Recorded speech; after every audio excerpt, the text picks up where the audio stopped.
Do you notice what shirt I'm wearing today? I'm wearing the Beyonce shirt. Maybe I should open it up a little bit there. Maybe people notice. Just kind of. Can you tell? I don't know.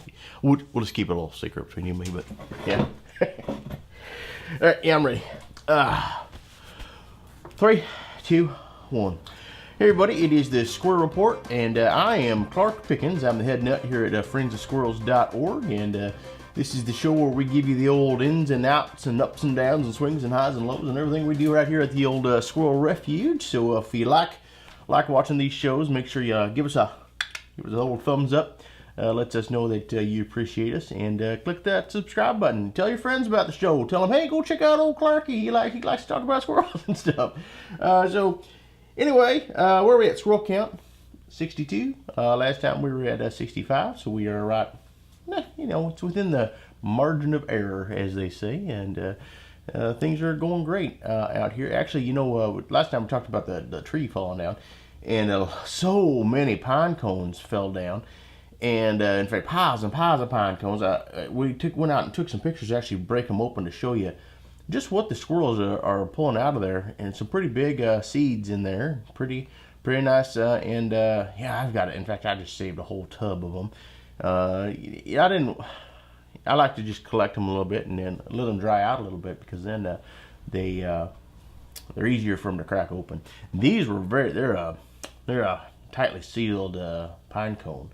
And so, yeah, it's quite hard for them to get into. But I was cracking some and just throw them out, and boy, they were coming from all over to eat those big seeds. Lots of nutrition in a pine cone seed. So, anyway, that's a quick update on the fallen tree. And Brian, we did let Brian drive again, by the way.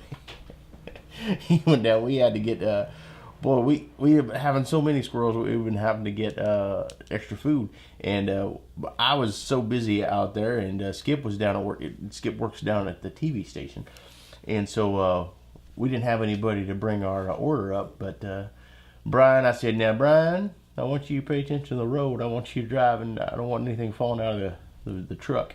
And he laughed. We laughed because I'm just giving him a hard time. Because when someone gets pulled over, you give him a little hard time for a little while, and so that's what I was doing. But he's a great kid, and he brought up a big pallet of filberts, so he helped me unload those this week, and that was a big help. And yeah.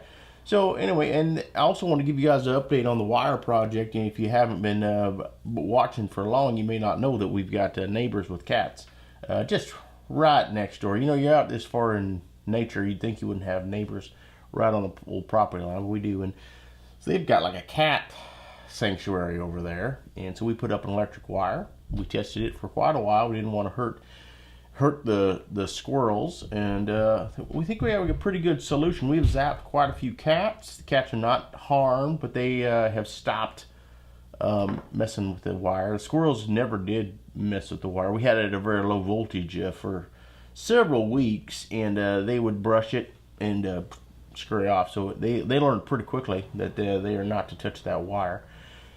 And they don't, but the cats are learning it now too. But here's the thing: is I'm starting to think that the cats like us better than the girls next door. So ladies, they're ladies, they're not girls, but the ladies next door, because they just hang out at the fence and rub them against it and meow, and I had some walking around the front. They don't do anything over there. I'm trying to keep them from crossing the fence, but they can still walk out in the neighborhood, which they've been doing. And when I go out and get the mail or whatever, sometimes there's like 3 or 4 cats out by my mailbox just waiting for me. And they just,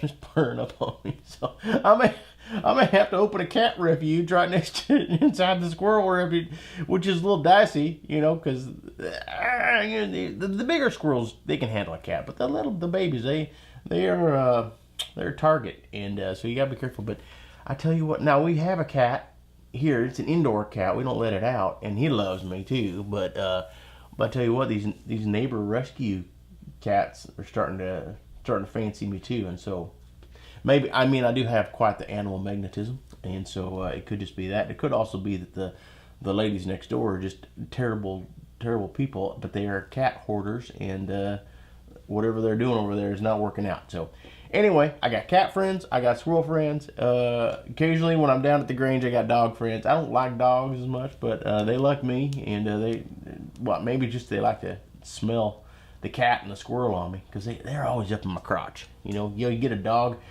just the right height, and they're up in your business, and you're like, hey, oh, good dog. You know what I mean? So anyway, that's what's going on here. But pretty much, the wire project was a success, so we're happy about that. And I got a whole bunch of cat friends now. So because we do still have the traps out if they do get over, but we haven't had any that have had to catch and release. So that's good, which is also good because though they weren't coming over to release them, and so don't know if you recall, we had a cat die. So that breaks my heart, actually. So I don't want to talk about that. Our sponsor this week is the Welcome to the Nut House. This is the doormat we have at our house, and we thought, clearly you are a squirrel lover, much the same as I am, and so we make this available. I think it's at a discounted price. Is it discounted? No one in here knows. But you can go and find it over at friendsofsquirrels.org/sponsors. All of our featured products are over there. Everything that we like, everything we use.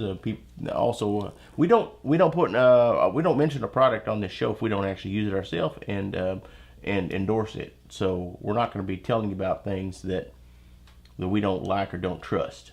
We have lots. Actually, I have lots of people coming and wanting to hawk their wares on here, and if we don't use it or we don't think that it's appropriate, we do not talk about it. So I mean, this is just a doormat, for crying out loud. It's just cute. It's basically just cute. It's not I wouldn't say, oh, that's a good doormat, that's a bad doormat. I mean, and it works too. You can wipe your feet on it. And it's got a squirrel. So anyway, that's everything we got this time.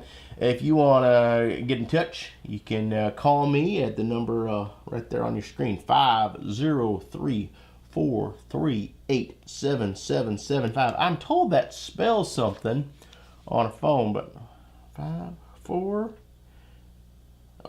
too many letters. 4, 3, 8. Get SQRL.